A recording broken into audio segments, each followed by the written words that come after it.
And we're off. Straight into it. Selecting the target. In the app, through my favorites.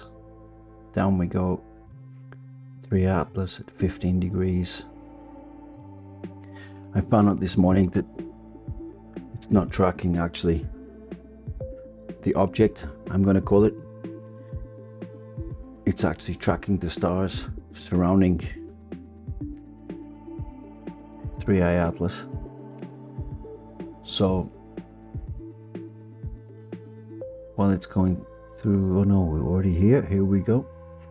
The parameters. So this is not unimportant. Shutter speed, gain, the amount of frames. Here we see 15 seconds shutter speed, 60 gain, 4K resolution. Here I'm selecting 30-second shutter speed. Now at the bottom we're going to see the count, which is the amount of frames which are going to be taken, the estimated time. I found out also after I did this, but I still wanted to do this anyway. I'll show you the results. It's just learning by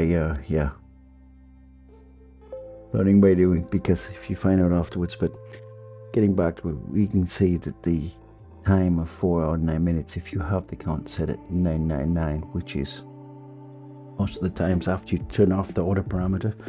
So always check that, keep it lower, because the recommendation from the producer themselves, DWARFLab, said 10 minutes if possible, and that's also if you manually put in the coordinates at the time of doing this. So just going through the initialization stage right here, we can see it's 5:30 in the morning when I did this. So having to put in the coordinates, a thing I didn't know that beforehand, but I will be prepared next time I do this. So I'm just going to do a slight test just to see what I did. I have the, for my choice, the incorrect ones settings here within the shutter speed and the, not the gain, but mainly the shutter speed. I want to try and get it to 30 seconds. So those frames I have included, or one frame I've included at the end, just to see show you the result. I'm selecting 30 here on the shutter, 60 on the gain, and the count at the bottom here, as you see, it's gone back to 999 when adjusted. So I don't go far enough, do I? No.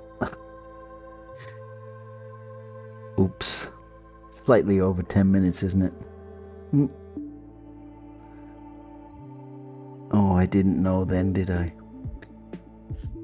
Well, okay. So this is what I did. This is what I want to show. Just in case anybody wants to try themselves, I'll let you go through how it's stacking these.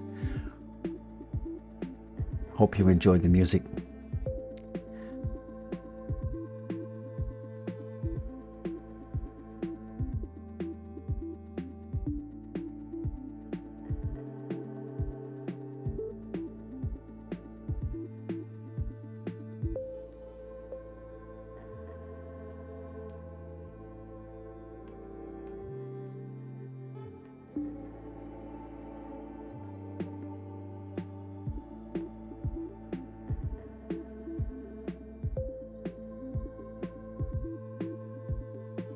I have to dive back in here. Sorry if I make you jump.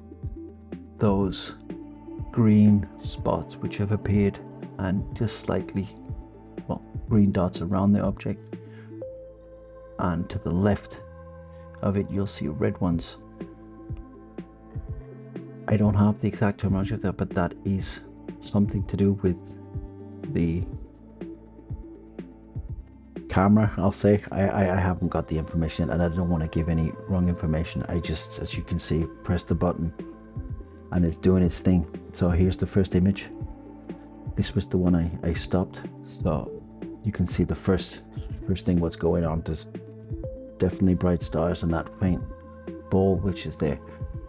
So this, I don't know. there's a processing which I still need to go through, which I haven't managed because I wanted to try and get, but this is fascinating. Look at this. Even if I did something wrong, why does it look so clear? I don't know. As I said, I want to share these. If somebody knows how to post-process these files better than I can, which they definitely do, I spent a couple of hours this afternoon after finding out this information and trying the program. I will get round to it because I have seen some other phenomenal photos which have been shared from also, well, I'm not even an amateur, I'm just a beginner, but look at that. I saw one, I couldn't help it earlier, taking a break from this on Casper site. Shout out there. He saw something phenomenal there, but I mean, even he's got a dwarf. Even Casper or Ben can do this. So anyone can do it. I mean, I've done it. So it's possible. I hope you enjoyed it. I'll be sharing more Eyes to the Skies.